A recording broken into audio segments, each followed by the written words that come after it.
नमस्कार बच्चों, प्रेम विद्या मंदिर हिंदी हाई स्कूल से मैं लीला मैम, कक्षा 8 पाठ 14 एक स्त्री का पत्र, जो रविंद्रनाथ टैगोर द्वारा लिखित है। इनका जन्म सन 1861 में हुआ और इनका निधन सन 1941 में हुआ। नोबेल पुरस्कार से सम्मानित कविवर गुरुदेव रविंद्रनाथ टैगोर का जन्म वर्तमान पश्चिम बंगाल के एक धनी जमींदार परिवार में हुआ था। उनकी शिक्षा दीक्षा घर पर ही हुई थी। स्व अध्ययन से उन्होंने विभिन्न भाषाएं सीखी। वे भारत के महान साहित्यकारों में से एक हैं। कविता, चित्रकला और संगीत की दुनिया में भी उनका अपना विशिष्ट स्थान है। लिखने का अति सरल ढंग अपनाते उन्होंने समाज के विभिन्न वर्गों जैसे किसानों और जमींदारों के विषय में लिखा। जातिवाद, भ्रष्टाचार और निर्धनता जैसी सामाजिक बुराइयों का प्रतिवाद उनकी रचनाओं का अभिन्न अंग बनी रही। उन्होंने अपनी रचनाओं से बांग्ला साहित्य को समृद्ध किया। गीतांजलि, घरे बाहिरे, अंतर्जली यात्रा, चौखेर वाली आदि प्रमुख कृतियाँ हैं। उनकी रचनाएं लगभग सभी भारतीय भाषाओं तथा अंग्रेजी में उपलब्ध है। उन्होंने शांति निकेतन की स्थापना की। प्रस्तुत पाठ में नायिका बिंदु के माध्यम से नारी जीवन के सामाजिक बंधन, उसके शोषण और दर्द को मार्मिक ढंग से व्यक्त किया गया है। पूज्यवर आज 15 साल हुए उनके ब्याह को, तब से साथ ही रहे। अब तक चिट्ठी लिखने का मौका नहीं मिला। उनके घर की मछली बहू जगन्नाथपुरी आई थी तीर्थ करने। आई तो जाना कि दुनिया भगवान के साथ उनका एक और नाता भी है, इसलिए आज चिट्ठी लिखने का साहस कर रही है। इसे मछली बहू की चिट्ठी न समझना। मछली बहू लिखती है कि वह दिन याद आता है जब तुम लोग मुझे देखने आए थे। मुझे 12 साल लगा था। सुंदर गांव में हमारा घर था। पहुंचने में कितनी मुश्किल हुई तुम सबको। मेरे घर के लोग आव भाव व्रत करते करते हैरान हो गए। विदाई की करुण धुन गूंज उठी। मैं मछली बहू बनकर तुम्हारे घर आई। सभी औरतों ने नई दुल्हन को जांच परख कर देखा। सबको मानना पड़ा, बहुत सुंदर है।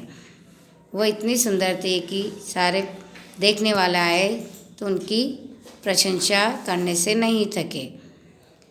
मैं बहुत सुंदर है, यह तो तुम लोग जल्दी भूल गए, पर मुझ में बुद्धि है, यह बात तुम लोग चाहकर भी ना भूल पाए। माँ कहती थी, औरत के लिए तेज दिमाग भी एक बला है। लेकिन मैं क्या करूँ, तुम लोगों ने उठते बैठते कहा यह बहू तेज है। लोग बुरा भला कहते हैं, सो कहते रहे। मैंने सब माफ़ कर दिया। मैंने छिप छिप कर कविता लिखती थी। कविताएं थी तो मामूली, लेकिन उनमें मेरी अपनी आवाज़ थी। वे कविताएं तुम्हारे रीति रिवाजों के बंधनों से आज़ाद थी। जब मछली बहू कविता लिखती थी तो वो कविताएं जो उनके रीति रिवाज थे उनसे बिल्कुल ही स्वतंत्र थी, उनके बंधन में नहीं थी। मेरी नन्ही बेटी को छीनने के लिए मौत मेरे बहुत पास आई, उसे ले गई पर मुझे छोड़ गई। माँ बनने का दर्द मैंने उठाया पर माँ कहलाने का सुख ना पा सकी। यानी उसकी बेटी के जन्म होते ही मृत्यु हो गई, इसलिए वो बहुत दुखी थी। इस हादसे को भी पार किया, फिर से जुट गई रोज़मर्रा के कामकाज में। इस दुख को भूल के वो फिर से अपने कामों में लग गई। गाय भैंस सानी पानी में लग गई। तुम्हारे घर का माहौल रूखा और घुटन भरा था। यह गाय भैंस ही मुझे अपने से लगते थे। इसी तरह शायद जीवन बीत जाता। जब वो अपने परिवार में रही, लेकिन उसको अपने परिवार जैसा नहीं लगा। घर का माहौल बहुत ही रूखा सूखा, यानी बहुत उनके प्रति गहरा संबंध नहीं था, यानी उनको अच्छा नहीं लगता था और वो ज़्यादा समय अपनी गाय और भैंसों के साथ ही बिताती थी। आज का यह पत्र लिखा ही नहीं जाता, लेकिन अचानक मेरी गृहस्थी में जिंदगी का एक बीज आ गिरा। यह बीज जड़ पकड़ने लगा और गृहस्थी की पकड़ ढीली होने लगी। जेठानी जी की बहन बिंदु अपने के पिता के गुजरने पर हमारे घर आ गई। मैंने देखा तुम सभी परेशान थे। जेठानी जी के पीहर की लड़की न रूपवती न धनवती। जेठानी दीदी की समस्या को लेकर उलझ गई। एक तरफ बहन का प्यार तो एक तरफ ससुराल की नाराज़गी। जब जेठानी की बहन उनके घर आई तो न वह सुंदर थी न पैसे वाली थी, इसलिए सारे उनसे नाराज़ रहने लगे और अपनी बहन का प्यार एक तरफ था और ससुराल की नाराज़गी एक तरफ थी। बाकी का आगे हम बाद में पढ़ेंगे।